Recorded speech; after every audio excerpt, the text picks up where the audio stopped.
Todo mi tole mi kudo zanzan. Egbe inteni gbe azan ko aton nukun wego gbero li ason me mi me agbo ko gbe tole mi na donu mi lo jiro me odo asu alo me odo asio an ton lo jini aton wan wa pe ogbe anamu wan yin be aka ton ko me si wa pe gbe an mo ko me si o mala ni bo yin bi beto mi me maka odo asu abi me ma odo asia mi mo lo jiro nu jodun ba mi le kan ko lo me ku me na ku mo na ta fu mi mo na le ko ni ba mi le o akwesi apa ko e lo ji mi ni blo tede tra la mi me ja ko do mo gba ro igbele o mi ni blo ta mi ni kanji bo ni kon kanji we tubo ko e ma be akodo me wututu o mi kra do mi kumlo jiro azosi apako yo mi mo lo jiro lini mi ton le gege na wiwa bo no mi do bi ba mi na blo azo mi ton la jo mi ton si apako yo nu mo ko ton nu e mo na do yin we kwi mi kan zan we kwi tenengo mi me kai agbozu kan meton le mi na do mi kun lo jiro asupa si potenti on kon to pode we me maka do asu alo we me ma do asia mi na do kun lo jiro me ku akoko lo po bazan o je ko o je bo mi ma do asupa si poko wa ero ni esubo ni aja tite do mo ko ton jo wa ni level ni tami kon kanji mo kon lo jiro mo ko ton ka je kai mi anji mi wa mi me toro lo po le gan mi na do mi lo ji akwesi apako yo ero do kun lo jiro o ve de kunde mi lo akwesi apako yo mi na to kun lo jiro no edo nu kumide nous akwesi apako bo mi no kundu ele yo bijami na yimi mi toro egbesi azangbe mi kla do mi kumbulo jiro lo po mi ton e kai toro le yo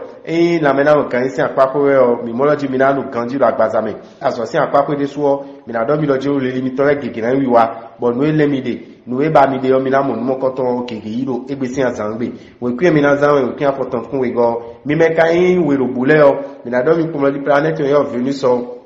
ilo fifa tonwo asupa ti potenti e won me makadu asu a won me madu asia me na donu kun loji an libla pe me de gbe me ma ibele e na lion me we ni ole debude ape o bo nbo tun asu to ala si to ni aro piperu egbe ti ansan gbe ne lo po mi ton ka lo se mo yin ele o me na do mi kun loji lo akwesi apapo yo mi do na blue tete mi na blue tete do tetu akwe mi mayon bla mi na zan utu ton boka tun lo jiro mo jan dagbe ton ka lebo de mi one akwe mi ma dun kun an keke na wa mi gono egbesin azangbe kun ai mi ton ni lo tepon boka tun lo jiro la me na kan yin si apapo yo mi na blue tete kuro mi opo mi na blue tete ko sinpo cho mi ka lebo la lijo mi na blue tete do ali ta ovio ina di bla mi ton lo egbesin azangbe lo po mi ton kan yin se mo le la zo si apapo yo mi na do mi kun lo jiro mi ni ten kon bonu ko me sin debo alo ve debo alo singidi debo mi lo dido yo mi ni ten kon bo le fa bi pi do azosin apako ena zomo nu ko ina timba zomi ton ena do dudeji we kwe mi kana zan we pin we go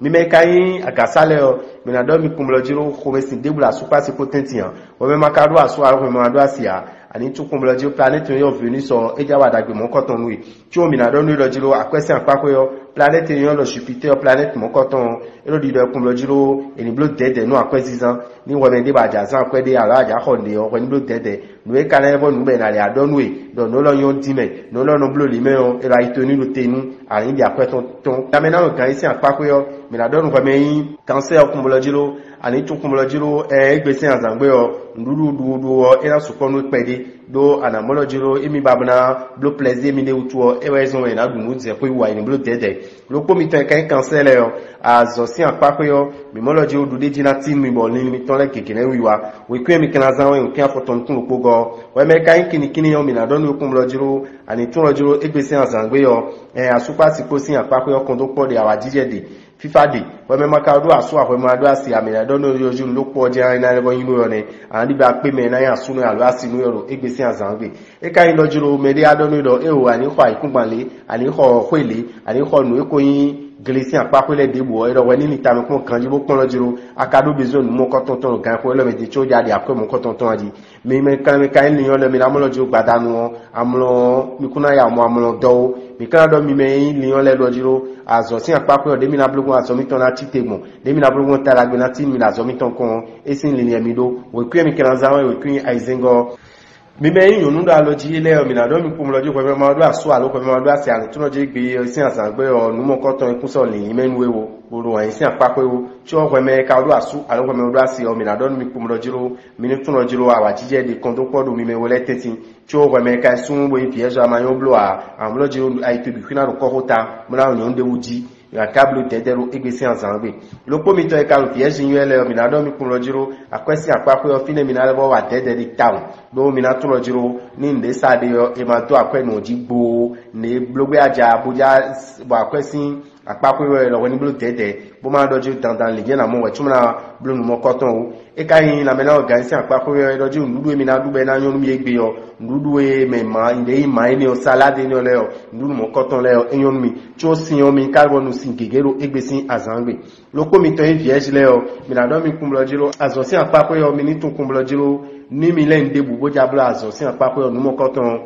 mi na pe o bla biblo to amo e doju e ni blo dede gbo tun lo jiro dede no blo rugbe me bonu ko inu tin mama weme ma o sufi fi ni ono wa ada igbe bla ni no te ni o me e doju na yin a o vinu e do so gudo loko mi to e kai vierge le mi na do mi no we kwi mi na zawe we kwi apotongo weme kai nu da gan mi na do no lojo weme ma do aso aro weme ma do asia planète yo do fini so planète ni o e do wan yin si kan ko hawe ba ndi bla mo me na asunu alo me na asinu yo ni aka do aso alo ado asinu yo mi na do no lojo wi wan e da so ko pe de do hun do to me no egbe nwe ni blo dede akwesi apapo yo ada blo dede lo akwesi apapo mo na tun kun lo jiro weme de bu ba ja de akwe da ko de ton mo yin lojo akwe da ko de ba wo yo e do woni ni tabi ko ganji mama amayon blo ana zan kwe gbo ni kan ro ni lojo la me na kan isi apapo yo ani tun lojo kikulo do la me bi onu e bon dudu ale de ko pede e na so mo ana le bo mo we de me ganji mo na ti de ade mo da yo lopo mi to e kai balance le yo mi na do mi la zo si apapo yo mi ni tun kun lo jiro ni ado ni de bu la zo si apapo yo ni mo koton e na pawe me ani le bo do gan town bo tun lo jiro emi lo keto keke be lo emi ton lo kudo e we pin akana zan we pin wogo mi me kai ron ke klele mi na do mi kun we me odo asu alo we me odo asi yo mi mo loju kun do po de awa jije de fifa de no asu pasi kule bonu mi me ka ro ko me de sin da yo mi na mo ro ko me sin yo e na je yiji be sin egbe we me ka scorpion ye bu ma odo asu alo bu ma odo asi ya mi na do no kun lo jiro wi wan keke na second we betona hon do tutui do etetu ayun le pe o me otu alo ayan fun o me otu o yani tuwaji mokoton ina ba juno we do igbe e ka yin akwesi apapo we eroju do kunblo jiro o ve de bukunde nu ero akwesi apapo idi o amo we ni chowe de pere bo tun kunblo jiro e mayon blo a nu e madonu kunton ame no atuta tralado akwesi apapo ina won ime toni do te ganji e ka yin la mena o kan si apapo we eroju ni blo tete ko sport biblopo sport de na blo na so nu pipe dion e re blo tete mama on meton na yin to e kun ka so avivio loko mi te kai scorpion le o mi na ron kumlo jiro azosi apapo we o mi ni tun kumlo jiro we me de ba lo promotion de ba alu nko ide ba alu de ba we o nu mo koton kuso le ni menu we o we kun akana zan we kun afotongo mi me kai nka dato le o mi na do mi kumlo jiro asupa si potenti on kondo pode bo fifa de we me maka do aso a we ma do asia mi na do kumlo jiro ve de kunde nu o no pode an tun kon we suru ja ndo na le bo do akon pipa pere mo kan do nu we me saite o kumlo jiro planet yo do Uranus planète mo koton e jazombo akwezizanto yo adonali tami ko wetuna nzizanto mona tulo jiro media do ko de nu antoni tami ko kanji wetuna de akwe mo koton ton la mena no kan isi apapo yo mi na do no jiro ni nu chiko no wani te fun bu boje pede wetu le bo ji aso to ji mama ina sin do jiro e o mablo to anale afi bi kwigble e kai azo sin apapo yo mi na do no kumlo jiro nu e alepon nu eli pon ade alo nu e ba de blanblo nu mo koton ana pe obla bibluto we kwi akana zan we kwi no 65 numéro de chance de 65 mi me kai ye wezugman no leo mi na do mi kumla mi me odo asu alo mi me odo asio mi mo lo jiro kono kodo asu pasi potenti trala de mi na do mo fifa la no ko do mi tome o e kele do ai ka mi tome we me maka odo asu alo mi ma do asia mi na mo lo jiro ana do wan inu mede bo mi re sukana le bo do wan inu akwesi apapo yo we mi na do lo woni blu tede bo yo akwesan bo tun lo jiro de ani bo lo jiro akweyo ena bi o pe gbenu emi egbe mo ena di bla bi o amo ayito ninu tebo ninu to ninu susu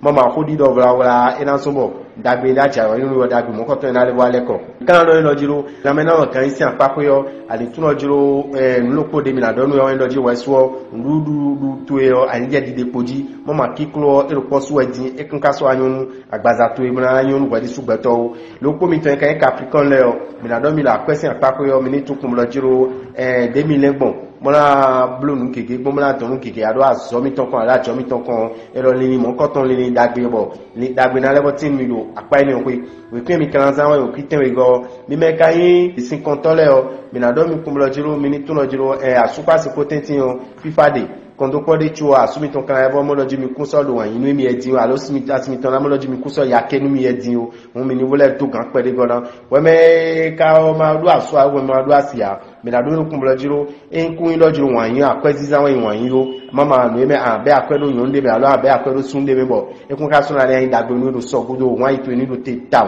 e ka yin akwesi an pa ko lo po we o me na do no bi mi to verso le kun blojiro me ni tun lojiro akwezi zan ze kwewu akwezi zan wo akwedo akpo me nume o e kun no yin dagbo nume o eno ayin ya nume do so gudo wan mi to ni do te me kana lo don ko me verso kun blojiro amena no kan isi an pa ko we o me ku mo ve de bu no an lo kan jilo agbazame azo si an pa ko yo an to kun blojiro nu gegetin bo anape obna biblioto nu gegetin mo me gire na lewa do alo wi do apaton pe boy kana indagbe nuwe ko ni tun kumlo jiro leni to ele gege na mi waru azoto ya lo ajo to si anpape we pin akana zan we kin we nego mi me kai we vile o mi na do mi kumlo jiro u ve de bukun na super si potentin o tra la kondo ko lebo de mi tambo gbe de lo ku nde kana lebo zombi pi bo mi na lebo do fifa me lo ko to mi to me lo jiro me de bo ni ma he khodi asin to ko me bo mi na so wa na ro ko mi to we o we me ma ka do aso a we ma do asia mi na do ni kumlo jiro ani tuno egbesi anzangbe o me na asunu a me na asunu o ekun so do le ni me ba na mi moto amo ko me sinsin wa na judo me na yo ko don me mi kana don ko me poisson ko do jiro akwesi apape we o ni blo de no akwesi zan wutu o we na yin we na fe o numero egbesi anzangbe o mi kana don ko me poisson ko do jiro na me na kan isi apape o mi na mo lo je anu kan jira gbazame o ve de bukunde o azosin apape o lini to ele keke na wiwa bono e ba di bla blo alunu e ba di bla sorote yo anape o bla biblioto we kwian kana zan we kwian foton ko atongo e we me poisson na zan mi dogbon lo polo pomiton bolo semaine lo ena semaine du deji ton lo polo pomiton le ena chen. Pour ne pas rater les prochains numéros, abonnez-vous à notre chaîne. N'oubliez pas d'activer la cloche de notification. À bientôt!